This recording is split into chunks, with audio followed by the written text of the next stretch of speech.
Hey guys, the countdown is on. Happy holidays, Merry Christmas. We're getting close. I even actually have, just 1 second here, drinking my coffee out of the Christmas mug, so feeling a little festive, which is awesome. Today we are going to look at the Kevin Harris here.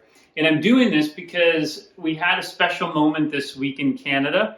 I'm sure you guys heard of it down in the States as well, but Kevin Harris did an exclusive Powell-Peralta Freestyle Reissue deck, the band this version on his website. It was only released there. Again, it's a Canadian website. It is in US funds, oddly enough. But anyways, he did it on his Canadian website, and so you couldn't go to Skate One and get it.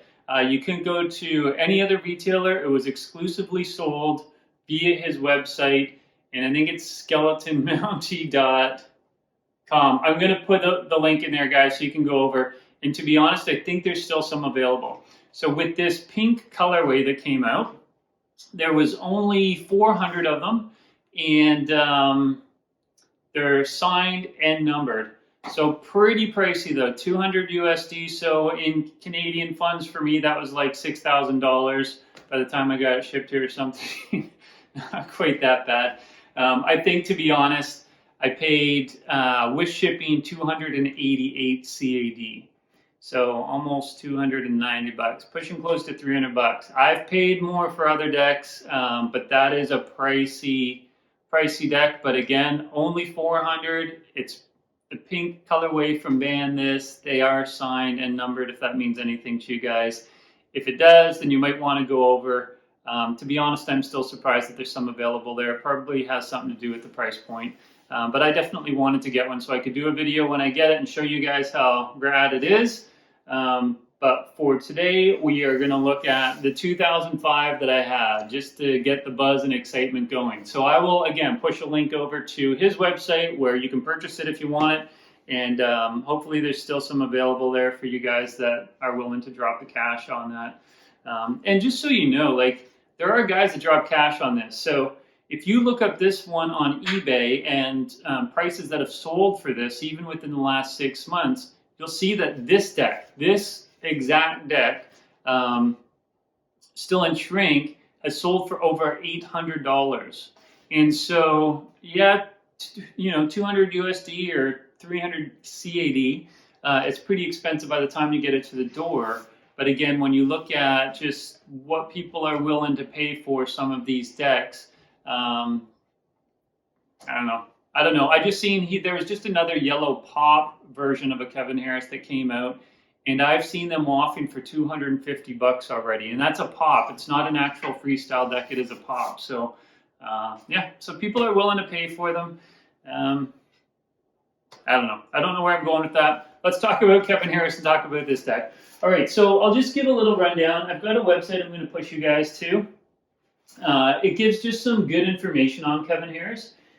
Oh, if I can scroll down here. So we'll just talk about a few of his accomplishments. So in 1979, he set the world record for the two-board 360s.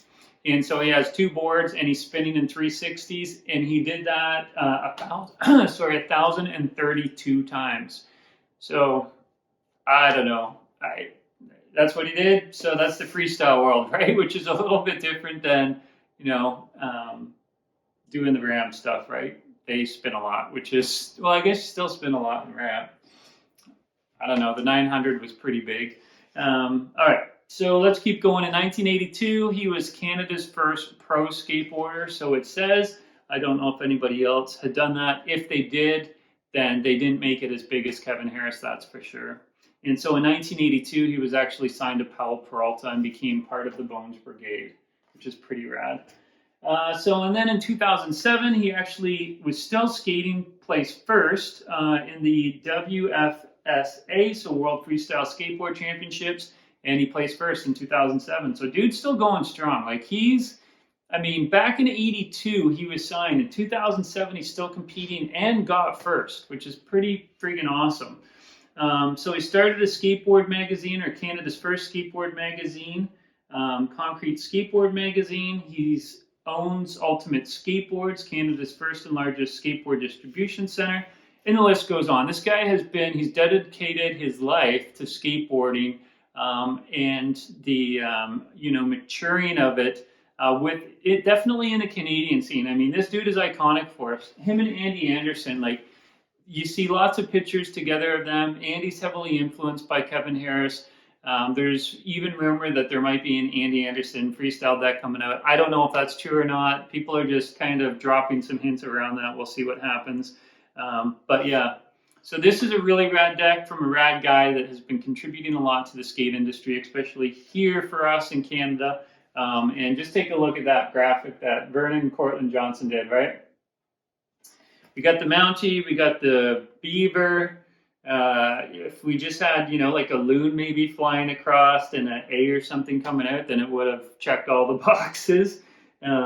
Anyways, just a great iconic graphic with our maple leafs in the background here. And just so you see down there, the Powell-Peralta reissue 2005. We see Vernon's little trademark here, Vernon Courtlandt Johnson. Top deck, the gripper with the 7-ply. Just a beauty. All right, let's get into the specs of this one. I'm just going to change my page here quickly. And so this deck shape is the 161. There you go. That's the shape of it, the 161. I believe this deck is screened. Again, guys, if you know otherwise, let me know. But this is 2005, and everything about it looks like it's been screened. It does not look like, even along the edges here, that that's any sort of heat transfer. It looks like it's been screened to me. 7-ply, obviously we see that right on the top. The deck concave is the FK1, Foxtrot Kilo 1. The wheelbase, so in between the trucks here, is 10.625 inches. The deck length is 26.6 inches. The width, I'll go this way so you guys can get a good look there again, is 7 inches. So the nose, going from the top of the truck holes here to the tip of the nose, is 5.75, and then the tail is 5.875. And then just let's quickly look at whether or not this is an old school or new school. So pull up my trusty Vision Psycho Riser rail here, and we can see, yeah, it's the new school hole pattern. So I believe it was within like the last 5 years, or I shouldn't put a number on it. It's been within the last few years, definitely, that they've started to include the old school hole pattern on the reissues again. They've been doing the new school for quite a while. I think, again, we've talked about this, but I think it's really rad that they've gone to the old school hole pattern. I think it just makes it more authentic. But anyways, here we go, guys. Again, Powell-Peralta, Kevin Harris. This is the 2005 reissue. This beautiful blue with natty edges. So sick. All right, guys. Merry Christmas. Look at, again, take a sip out of my Christmas cheer. Cheers. Merry Christmas, guys, if I don't see you sooner. All right, guys. Have a fabulous week. Peace out. Bye.